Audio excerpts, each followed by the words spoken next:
Ben Ahmadali Asqarov, akademiklarning ichida eng keksasi, tarix fanlar doktori, professor. Hozirgi kunda O'zbekiston Milliy pedagogika universitetida professor vazifasida ishlayman. Men tarixchi olim sifatida, arxeolog sifatida xalqimizning tarixini juda chuqur o'rgandim. Odamzodning paydo bo'lishidan hozirgi kunga qadar bo'lgan butun jarayonlarni ko'zdan kechirdim. Men ko'rgan, men bilgan, men topgan materiallar haqida bolalarga aytib bersam, juda zavq-shavq bilan qiziqadilar.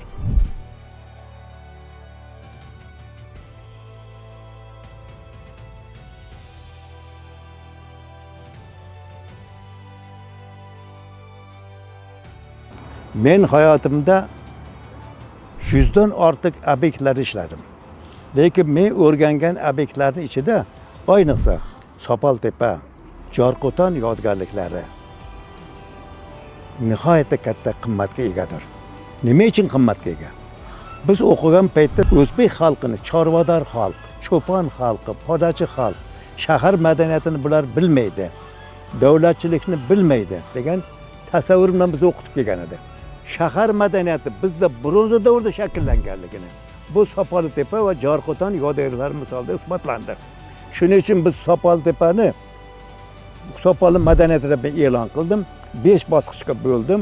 Sopoltepa shahri qadimgi yodgorlik o'zi 4 gektardan iborat. Uni o'rtasida arka a'losi bor. Arka a'losining atrofi 3 qator mudofaa devorlaridan o'ralgan.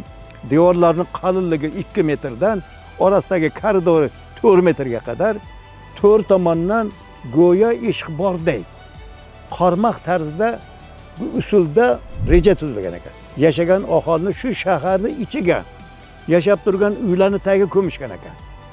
Men shu yerda 138 ta qabrni ochdim. Har bir qabrda ichidan chiqqan topilmalar o'zbek xalqi tarixini, o'troq madaniyat tarixini mavjud tasavvurlarga qarshi o'larak, zidli o'larak 1,5-2 mingga qadimlashtirib berdi. Bizda shahar madaniyatini qurish o'zimizni Sopoltepada yashagan qadimgi ajdodlarimizga xos ekanligini isbotlab berdim. Bu jahon tarixiga qo'shilgan juda katta ulkan yutuq ixtiro edi.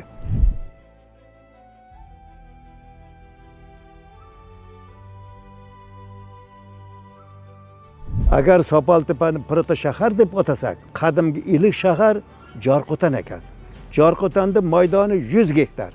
100 gektar maydon territoriyasida 11 asrga oid bo'lgan madaniy qatlam qalashi yotibdi. Ularni o'rganib, biz Zardushtlik dinining paydo bo'lishini, bizning territoriyamizda bo'lganini, ibodatxonalarning paydo bo'lishini, monumental qurilmalar bo'lganini, shahar hukmdorini yoki viloyat hukmdorini qal'asi, shohona saroyi bo'lganligini, juda ko'p sohalar keng ko'lamda rivojlanganligini isbotini topdi. Jorqo'ton O'rta Osiyodagi eng yirik, mukammal, to'liq o'rgangan qadimgi shahardir. Bu jahon olimlari tomonidan shu kunda tan olingan.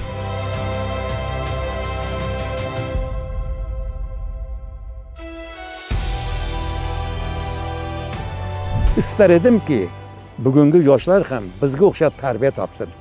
Bizga o'xshab Sopoltepa, Jorqo'ton kabi yodgorliklarni olsin. Xalqimiz tarixini biz qanday e'zozlab ko'targan bo'lsak, shu ko'tarish bularga nasib etsin.